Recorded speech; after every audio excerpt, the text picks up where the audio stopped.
I'm Aaron Canada alongside John Schiffner on the Manager's Show on the Cape Cod Baseball Network. And Schiff, one of the things we talked about yesterday on the broadcast from yesterday's game was the fact that John Janis has actually turned it on a bit as of late, picked up the 2-run home run last night and has 4 runs batted in over his last 3 games. That's what John, I don't want to sound, he should be doing. I mean, he's obviously, he's a good player from a good program and just took him a while to get going. I think the little time off that he took between school and getting up here, he was really shaking the rust off. But he's a good player. There's a reason why he's a 29th round draft pick. And, I'm happy for him because I know he was struggling. I know he was disappointed and he wanted to really contribute. And now he is, and that's a great thing. Who are some of the other characters on this team that may not be producing the numbers that they would like to put up, but are helping the team in other ways? Well, I think everybody's helping in some way or form. I think everybody's disappointed with maybe a few exceptions, like Dane would be, I don't think he's disappointed in the year he's having. But, I know Richie would like to see his average up higher. His power numbers are good.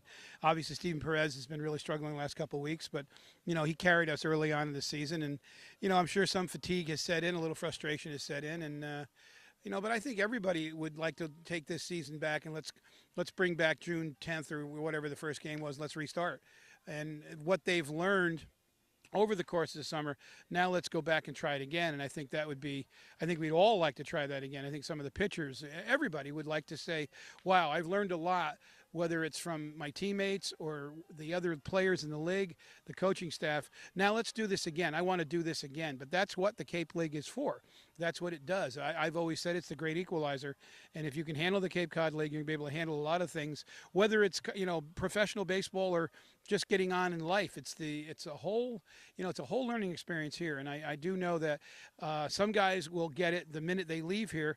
Some guys might not figure it out until 4 or 5, 10 years from now, what they learned here and how they're applying the lessons they've learned here to real life or to their professional life. So it's, like I said, I think every one of, including the coaching staff, there's decisions that I made or there's suggestions that Pat made or Byrne made or the whole gang that we would probably like to say, well, maybe we could have changed that if we get the opportunity to, let's go back in time and start over again.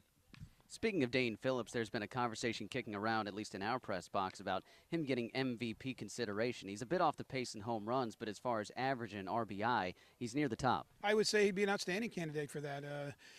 I know, some other guys, Monda from Brewster's having a monster year. Roach from Katuitt, another monster year. Jankowski from Bourne, monster year. But I would not hesitate to put him in that category. He has had a tremendous year. And, as far as the MVP, it's the most valuable player, take him away from our team, where would we be? Take those guys away from their team, where would they be? And then figure it out. I would say he'd have an outstanding shot.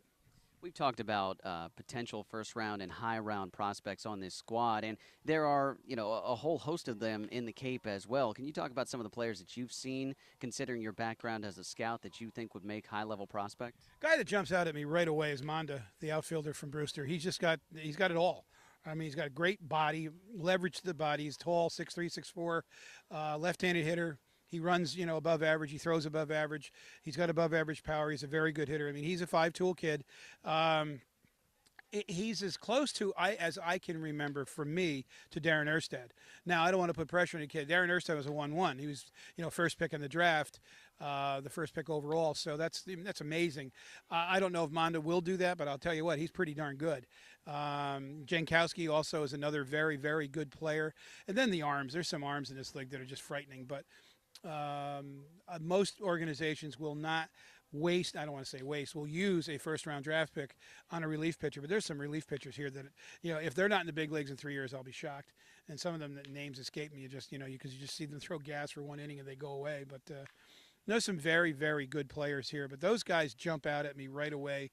Roach again. I don't know if Roach is injured, and his numbers have dropped off considerably from Katuitt. But early in the season, wow, he was impressive. Just, amazing power. Again, another 5-tool guy. His arm might be a little short, but certainly a left field arm, and his power is going to carry him quite a ways. And he runs well. So those are the guys that kind of jump out. And I know I'm missing some guys, just, they all kind of run together. It's kind of funny. I can't even remember Hyannis because we haven't played him since around June 30th. But right off the bat, those are the guys that jump out at me. How about the draft class from the 2010 squad here in Chatham last year? Had Aaron Westlake go in the third round, Ricky Orpace and Logan Verrett, but some later round picks like Danny Paolini and Dean Green getting an 11th round selection. Not surprised at all. I mean, those are good players, and they have an opportunity to further themselves. And I'm not surprised at all. They use the lessons they learned here to move on. He's John Schiffner. I'm Aaron Canada. It's the Manager's Show on the Cape Cod Baseball Network.